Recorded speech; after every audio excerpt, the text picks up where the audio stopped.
Hello दोस्तों, जैसा कि आपको थंबनेल से पता चल ही गया होगा कि हमारा ये वीडियो एक काफ़ी ज़्यादा इंटरेस्टिंग और फैसिनेटिंग टॉपिक पर है कि आईटी प्रोफेशनल हर दिन कैसे काम करते हैं, कैसे वो इश्यूज़ फिक्स करते हैं, कैसे हम सब अपडेटेड रहते हैं अपने अलग अलग सॉफ्टवेयर्स जैसे व्हाट्सअप, इंस्टाग्राम, और कैसे वो प्रोडक्शन के दिन काम करते हैं। जिनको नहीं पता उनको बता दूं, प्रोडक्शन एक सॉफ्टवेयर इंजीनियर के लाइफ में ऐसा दिन होता है जिस दिन वो अपना कोड या फीचर लाइव करते हैं ताकि अदर यूज़र्स यानी इंड यूज़र्स जैसे कि हम और आप उसे यूज़ कर पाएँ।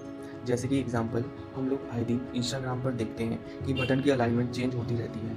कभी वो बटन लेफ्ट साइड में रहता है, कभी राइट साइड चला जाता है। तो ये फीचर डेवलपर्स एक स्प्रिंट में डेवलप करते हैं और एक स्प्रिंट यानी एक वीक के बाद वो लाइव करते हैं। सो इंड यूज़र जो है वो चेंजेस देख पाता है। तो एक ऐसा ही इंसिडेंट लेके मैं आया हूँ। एक्चुअली मैंने नई एक सॉफ्टवेयर कंपनी ज्वाइन की थी। वहाँ मेरा पहला रिलीज़ था।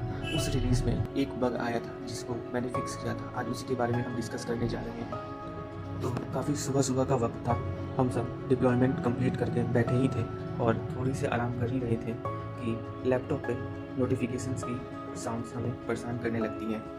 पहले तो हमें लगता है ये एक रेगुलर मेल्स हैं जो कि प्रोडक्शन के दिन बहुत सारे एक्सचेंज होते हैं हमारे स्टेक होल्डर्स, क्लाइंट्स और इंड यूज़र के साथ। हम शुरू में तो इसे इग्नोर करते हैं, पर फिर मैं एक ईमेल ओपन करता हूँ और देखता हूँ एक चाइना का यूज़र एक मेल भेजता है जिसमें उसने एक बग रिपोर्ट किया है कि उसका CSV फाइल अच्छे से जनरेट नहीं हो रहा है। बेसिकली हम लोग जावा कोड से एक रिपोर्ट जनरेट कर रहे थे CSV, जिसमें कि डेटाबेस से हम डेटा लेके उस CSV में प्रिंट कर रहे थे ताकि वो इंड यूज़र उसे एक्सट्रैक्ट करके अदर एप्लीकेशंस में यूज़ कर पाए। बेसिकली हमारा एक बेस टूल था जो कि ये टूल का आउटपुट होता है वो अदर्स टूल के इनपुट थे।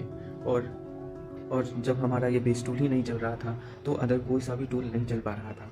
हमने काफ़ी सारा डिस्कशन किया इंटरनली टीम पे कि ये इशू क्यों आ रहा है, पर फिर टेस्टिंग टीम ने कंफर्म किया कि उन्होंने ये टेस्ट किया था सुबह और उनको ये इशू रिप्रोड्यूस नहीं हो रहा है। फिर हमने अलग अलग इन्वायरमेंट में अलग अलग रीजन के यूज़र से कनेक्ट किया, like Europe, USA, Australia and UAE। उन सब का यही कहना था कि उनके PC पे या मशीन पे ये इशू रिपोर्ट नहीं हो रहा है। फिर थोड़ी देर बाद ही हम लोग इस कंक्लूजन पे आ गए कि ये इशू एक स्पेसिफिक रीज़न यानी चाइना के लिए ही आ रहा है। फिर तुरंत ही मेरे मैनेजर और सारे स्टेक होल्डर्स और क्लाइंट हम सब ने एक मीटिंग किया। उसमें हमने डिस्कस किया, कई सारे पॉइंट्स आए, सभी ने अपने अपना व्यू दिया। हम समहाउ एक कंक्लूजन पे पहुँचे कि ये IT टीम को हैंड ओवर करना चाहिए, यानी चाइना टीम की जो लोकल IT टीम है उनसे कंसर्न करें, क्योंकि अगर इशू आएगा तो सारे रीजन में आएगा, ना कि सिर्फ एक स्पेसिफिक रीजन में। बट इंटरनली मैं कोड साइड से भी इसे देख रहा था और फिर मुझे हिट हुआ कि हम तो ऐसा कुछ कोड में लिख नहीं रहे, एज इट इज़ डेटाबेस से डेटा ले रहे हैं और उसे CSV में प्रिंट कर रहे हैं। फिर मैंने सेलेक्ट क्वेरी रन की और मैंने देखा कि क्वेरी में data as it is print हो रहा है, उसमें कोई भी इशू नहीं है। देन मुझे अंदर से ये भी फील हो रहा था कि ये हमारा एप्लीकेशन है और हमारा एप्लीकेशन हर एक कंडीशन में, हर एक रीजन में काम करना ही चाहिए, आइदर वो इंडिया में हो, चाइना में हो या US या UK में हो। उसके लिए मैंने IT टीम से कनेक्ट किया और एक इमरजेंसी में एक चाइनीज़ मशीन एलोकेट कराया मेरे नाम पर। उसमें भी हमने ट्राई किया रिप्रोड्यूस करने का इशू और हमने रिप्रोड्यूस करने में सफलता प्राप्त की। थोड़ा हमें खुशी भी था कि हमने रिप्रोड्यूस कर लिया, खुशी से ज़्यादा हमें कम था कि ये इशू एग्जिस्ट करता है। अब इशू हमारे सामने था और अभी हमें इसे रिजॉल्व करना था। मैं थोड़ा डिटेल में बताता हूँ। ये सब प्रोसेस के दौरान मेरा स्क्रीन शेयर था और सारे क्लाइंट्स, स्टेक होल्डर्स मेरे स्क्रीन की ओर ही देख रहे थे कि ये कैसे फिक्स कर रहा है। मैं उस टाइम बहुत ज़्यादा प्रेशर में था। जो सिचुएशन थी उस टाइम वो मैं एक्सप्लेन नहीं कर सकता। सभी पूछ रहे थे रीज़न क्या है, क्यों फेल हो रहा है।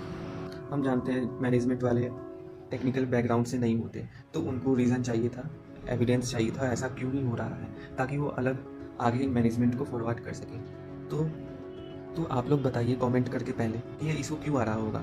हमारे डेटाबेस में सारा डेटा करेक्ट आ रहा है और सारे रीजन जैसे इंडिया, यूरोप, US, UK सब जगह सही डेटा प्रिंट हो रहे हैं CSV फाइल में, बट स्पेसिफिक टू चाइना दो सेल जो है CSV फाइल वो एक दूसरे में मर्ज कर जा रहे हैं, जैसा कि मैंने स्क्रीनशॉट में भी दिखाया है।